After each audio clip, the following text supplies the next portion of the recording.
3 पद्धतीत थांबतं.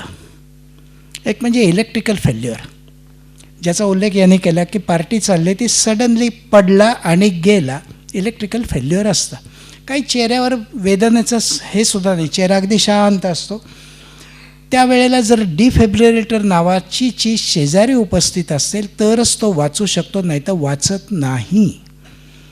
ICUमध्ये असलेला पेशंटसुद्धा डॉक्टर ICUच्या सेंटरपासून तिथपर्यंत पोचून डिफिब्रिलेटर नेऊन वेळ गेला तर तो वाचत नाही. वाचत नाही हे आपल्याला मान्य नसतं, म्हणून आपण त्याच्याबद्दल चिडचिड करतो. दुसरा डेथ असतो एखादा एम्बोलस, बारीकसा थ्रम्बोसिस, कुठेतरी अडथळा येतो.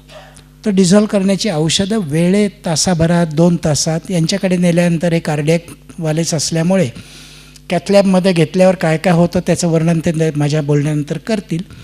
त्याला काही महागडी औषधं दिली तर तो गुठळी विरघळून जाते, पेशंट नॉर्मल येतो.